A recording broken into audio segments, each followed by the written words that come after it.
Hello friends, welcome to my channel UPPCS with Chauhan. Guys, हम घटना चक्र की जो सीरीज़ कर रहे हैं जिसमें हम भौतिक विज्ञान कर रहे हैं, उसमें हम कर रहे थे चैप्टर नंबर 12, जिसमें कि हमने जो नोट्स है और कुछ क्वेश्चंस देख लिए थे। क्वेश्चन नंबर 15 तक हम कर चुके थे। यहाँ हम करेंगे क्वेश्चन नंबर 16 से करेंगे। तो गाइस, जो क्वेश्चन नंबर 16 है वो क्या है? इसमें लिखा है एक कृत्रिम उपग्रह में विद्युत ऊर्जा का स्रोत क्या है? तो वो है सोलर सेल। ठीक है, कृत्रिम उपग्रह यानी कि जो हम सैटेलाइट कहते हैं वो। इसमें क्या है? सोलर सेल है। तो इसमें लिखा है कृत्रिम उपग्रह मानव द्वारा निर्मित ऐसे आकाशीय पिंड होते हैं जो बहुउद्देश्य के लिए पृथ्वी की सतह से ऊपर विभिन्न ऊंचाइयों पर स्थापित किए जाते हैं। कहाँ? पृथ्वी की सतह से काफ़ी ऊपर जो है अलग अलग ऊंचाइयों पर हम इसको क्या करते हैं, ले जाते हैं। तो इस उपग्रह में क्या होता है, विभिन्न इलेक्ट्रॉनिक उपकरण लगाए जाते हैं। इसके संचालन के लिए हम क्या करते हैं, सोलर सेल का प्रयोग किया जाता है। और ये जो सोलर सेल है किसकी बनी होती है? सिलिकॉन की बनी होती है, जो सौर ऊर्जा को क्या करती है, विद्युत ऊर्जा में बदल देती है। ठीक है, यही होता है। अब आगे बढ़ते हैं, हम दूसरा क्वेश्चन लेते हैं। ये क्वेश्चन थोड़ा सा बड़ा है, थोड़ा सा इसे समझने की कोशिश कीजिएगा। मैं इसे थोड़ा सा छोटा कर देती हूँ। तो देखिए, ये थोड़ा अजीब ही क्वेश्चन है, बट इजी है, इतना मुश्किल नहीं, समझना थोड़ा। देखिए, दो यहाँ पे दो प्रौद्योगिकी की बात की है, दो टेक्नोलॉजी की बात करी जा रही है। एक यहाँ पे करी जा रही है फोटोवोल्टिक प्रक्रिया, यानी कि फोटोवोल्टिक प्रक्रिया है। दूसरी आपकी है सौर तापीय प्रक्रिया। ठीक है, ये दो प्रौद्योगिकी की इस क्वेश्चन में बात कर रहे हैं। तो इसने कहा जो फोटोवोल्टिक प्रक्रिया है उसमें इसने कहा जो प्रकाश है वो प्रकाश के विद्युत में प्रत्यक्ष रूपांतरण, मतलब इसने कहा जो लाइट आती है वो डायरेक्ट जो है आपकी इलेक्ट्रिसिटी में बदल जाती है। किसमें? फोटोवोल्टिक प्रक्रिया में। लाइट आई और इलेक्ट्रिसिटी में बदल गई, ये लिखा है। अब दूसरा है सौर तापीय प्रक्रिया। ठीक है, जैसे कि इसमें इसने कहा जो लाइट, अब इसमें ये क्या कहता है कि सूर्य की किरणों का उपयोग ताप जनित करने और फिर उसके बाद क्या है, विद्युत में। मतलब जो पहला वाला था उसमें इसने कहा कि लाइट आ रही है और ये किसमें, इलेक्ट्रिसिटी में बदल जा रही है। ठीक है, और इसने दूसरा वाला कहा कि लाइट आ रही है फिर ये ताप में बदल रही है और ये ताप जो है आपका इलेक्ट्रिसिटी यानी कि विद्युत में बदल रहा है। ये दोनों चीज़ें कहीं, तो ये दोनों सही हैं। फोटोवोल्टिक यही काम करता है और जो ये दूसरा है सौर तापीय प्रक्रिया, वो यही काम करती है। ठीक है गाइस, तो ये वाला आपका सही है। दूसरा इसने कहा कि जो फोटोवोल्टिक है वो एसी का जनन करती है, जबकि जो सौर तापीय प्रक्रिया है वो डीसी का जनन करती है। चलो यहाँ रुक जाते हैं, आगे बढ़ते हैं। इसमें लिखा है भारत के पास सौर तापीय प्रौद्योगिकी के लिए जो विनिर्माण है, मतलब जो आधारभूत संरचना है, विनिर्माण आधार जो होता है, जिसकी ज़रूरतें हैं, उसने कहा वो है। किसके लिए है? सौर तापीय प्रौद्योगिकी के लिए। कहा कि भारत में सब कुछ अवेलेबल है, लेकिन इसने कहा कि जो फोटोवोल्टिक प्रौद्योगिकी है उसके लिए नहीं है। ठीक है, तो यहाँ पे थोड़ा सा ये नहीं है, गलत है। इसके लिए भी है और इसके लिए भी हमारे पास जो विनिर्माण आधार जो है, दोनों के लिए हमारे पास उपलब्ध है। ठीक है, तो ये देखिए, ये हमारा सही है, ये हमने देखा है गलत है। अब देखिए सेकंड वाले का क्या होता है। तो ओके, यहाँ पे पहले वाला हमने देख लिया। ठीक है, उसको यहीं पे, हाँ, इसमें लिखा है कि एक बार क्वेश्चन वाला देख लेते हैं क्या लिखा है। इसने लिखा है जो फोटोवोल्टिक है वो एसी देती है और जो सौर तापीय है, इसने कहा जो फोटोवोल्टिक है एसी देती है और सौर तापीय डीसी देती है। आइए देखते हैं क्या सही है या गलत। तो इसने ये बोला, यहाँ पे देखिए क्या लिखा है, जो प्रकाश मतलब फोटोवोल्टिक है उसने कहा था डीसी देती है। ठीक है, चलिए डीसी देती है, और लेकिन वहाँ पे क्या लिखा था, एसी लिखा था। आई थिंक फिर से देखते हैं, मैं थोड़ा सा भूल गई। हाँ, तो ये क्या है, यहाँ पे लिखा है एसी और यहाँ पे क्या लिखा है, डीसी। तो ये वाला जो है हमारा गलत हो जाता है यहाँ पे। ठीक है, सेकंड वाला भी हमारा गलत हो जाएगा क्योंकि वहाँ लिखा है डीसी लिखा है, बट यहाँ पे लिखा है एसी। ठीक है, तो ये भी हमारा गलत हो जाएगा। मतलब ए इसका जो है पहला वाला सही है, सिर्फ कौन सा सही है आपका, ए, यानी केवल 1 सही होगा। ठीक है, और दूसरा इसने कहा सौर तापीय प्रणाली प्रकाश वोल्टिक प्रणाली से भिन्न होती है, क्योंकि ये क्या है, सौर ऊर्जा के द्वारा तापीय ऊर्जा का जनन करती है, और जिसका आगे जो विद्युत, वही चीज़ है कि लाइट आएगी वो पहले ताप में बदलेगी और ताप क्या है, विद्युत ऊर्जा में बदलेगा। तो यानी कि ये बात सही थी, पहला पॉइंट जो था वो सही था।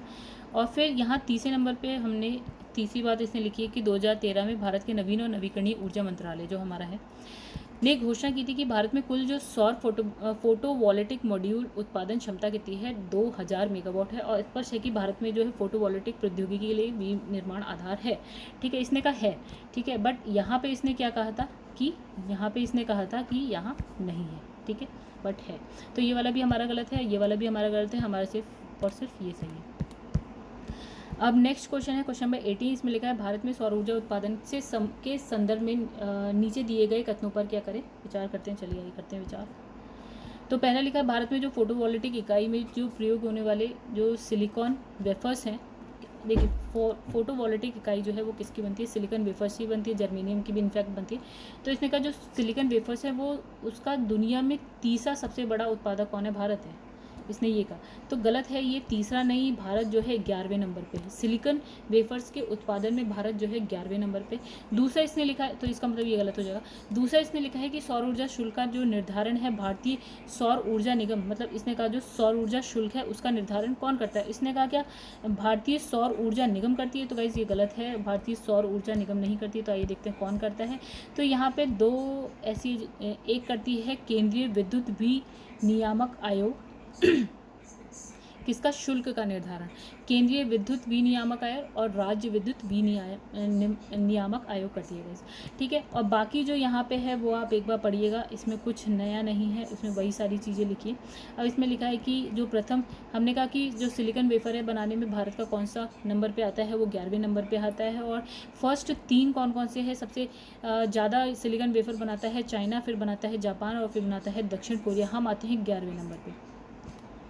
फिर लिखा है भारतीय सौर ऊर्जा निगम यानी कि सेकी नवीन और नवीकरणीय ऊर्जा मंत्रालय के अधीन सार्वजनिक क्षेत्र का एक निगम है। इसका उद्देश्य क्या है, भारत और विदेश में नवीकरणीय ऊर्जा परियोजनाओं के विकास और कार्यान्वयन के संबंध में एक एकीकृत कार्यक्रम के लिए योजना बनाना और निष्पादन करना। भारत में सौर ऊर्जा शुल्क का जो है निर्धारण कौन करता है, ये हम देख चुके हैं, ये दोनों करते हैं, ठीक है।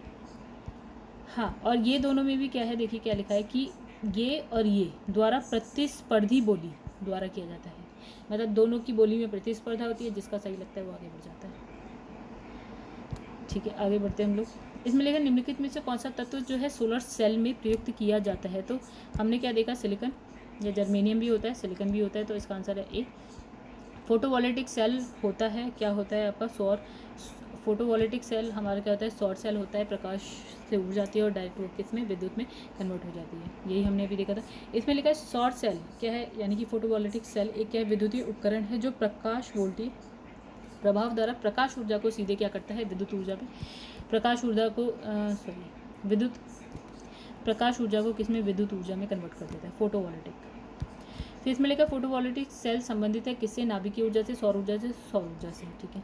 इसमें लिखा है नाभिकीय रिएक्टर में स्वप्रेरित श्रृंखला अभिक्रिया संभव है क्योंकि, देखिए इसने कहा नाभिकीय रिएक्टर, और हम नाभिकीय रिएक्टर किस सिद्धांत पे करता है, नाभिकीय विखंडन, किस पे, यहाँ लिख देते हैं विखंडन, ठीक है। और नाभिकीय विखंडन में क्या, एक बड़ा परमाणु होता है, वो अलग अलग 2 छोटे छोटे में चला जाता है, ये अभिक्रिया चलती रहती है, ठीक है। और नाभिकीय रिएक्टर चल रहा है तो ये नियंत्रित होती है, मतलब हम इसको नियंत्रित कर सकते हैं, कंट्रोल कर सकते हैं, नियंत्रित होती है, इसको आप कंट्रोल कर सकते हैं। आइए अब इसके पढ़ते हैं। इसमें लिखा है प्रत्येक विखंडन अभिक्रिया में अपेक्षाकृत अधिक न्यूट्रॉन मुक्त होते हैं, ठीक है। इसने का अधिक जो है न्यूट्रॉन मुक्त होते हैं, ओके। तो दूसरा न्यूट्रॉन जो है विद्युत प्रक्रिया में तुरंत हिस्सा लेते हैं, गलत, ये तुरंत हिस्सा नहीं लेते हैं, पहले जो भी उसकी देखिए पहला वाला सही है हमारा।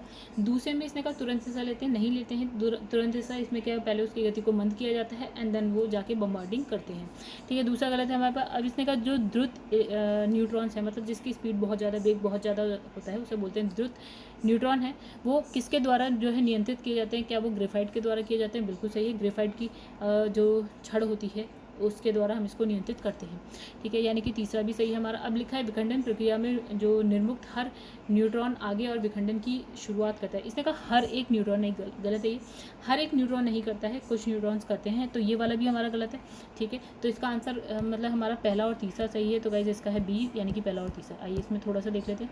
तो नाभिकीय रिएक्टर एक विशेष, गाइस इसमें वैसे पढ़ने की जरूरत नहीं है, वही सब चीज़ें बार बार लिखी हैं, और इसने लिखा है कि न्यूट्रॉन की गति को धीमा करने के लिए, इसमें अभी जो क्वेश्चन था उसमें लिखा था ग्रेफाइट, बट इसमें भारी जल भी करता है, ग्रेफाइट भी करता है, और बेरिलियम ऑक्साइड भी करता है। गाइस इसके बारे में हम नोट्स में पूरा पढ़ चुके हैं, तो इस पर टाइम वेस्ट नहीं करते, बाकी मैंने क्वेश्चन भी बता दिए। इसने कहा परमाणु रिएक्टर क्या है, देखिए जब हमने पढ़ा था परमाणु नाभिकीय विखंडन पढ़ा था, तो उसमें हमने 2 पढ़े थे, एक परमाणु बम पढ़ा था और दूसरा नाभिकीय रिएक्टर या परमाणु रिएक्टर, एक ही बात है। तो ये दोनों नाभिकीय विखंडन पर काम करते हैं, ठीक है। तो इसमें जो हमारा आंसर क्या हो सकता है, परमाणु बम निर्माण स्थल, ओके, ये आणविक भट्टी, ठीक है, यानी कि रिएक्टर भट्टी बोल सकते हैं आप इसको, और जो है जो परमाणु है इसे आणविक भट्टी भी बोल सकते हैं, नाभिकीय भट्टी भी बोल सकते हैं, ठीक है। इसका आंसर है डी। लिखा है नाभिकीय संलयन रिएक्टर में के विषय में निम्नलिखित तथ्यों पर जो है विचार कीजिए। नाभिकीय संलयन नॉर्मली समझ लेते हैं पहले नाभिकीय संलयन क्या था। इसमें कहा था कि दो छोटे छोटे जो है नाभिक मिलकर क्या है एक बड़ा सा नाभिक बना देते हैं, ठीक है। एक ये था, तो ये सूर्य में होता है, एक ये था, और चलिए आइए देखते हैं। वे भारी नाभिकों के विखंडन से संबंधित है। देखिए विखंडन नहीं होता है, यहाँ पे संलयन है, यहाँ पे संलयन है, विखंडन नहीं। दो भारी, इसमें लिखा है कि दो भारी नाभिकों के विखंडन के सिद्धांत पर काम करते हैं। भाई जब हम संलयन की बात करें तो विखंडन कहाँ से आ गया, गलत। साधारणतः उनकी जो है टोकोमक बिल्कुल सही है, ये एक डिज़ाइन है टोकोमक डिज़ाइन, ये इसके लिए ही होता है, नाभिकीय संलयन के लिए होता है। और वे बहुत अधिक जो है तापक्रम पर कार्य करते हैं, यानी कि बहुत ऊर्जा पे काम करते हैं, बिल्कुल सही है। मतलब तापक्रम मतलब बहुत ऊष्मा पे काम करते हैं, बिल्कुल सही है, ठीक है। यानी कि हमारा ये सही है, ये सही है, ये गलत है, क्योंकि यहाँ विखंडन लिखा है गलत, ये काम कर रहा है नाभिकीय संलयन पर। आइए आगे बढ़ते हैं।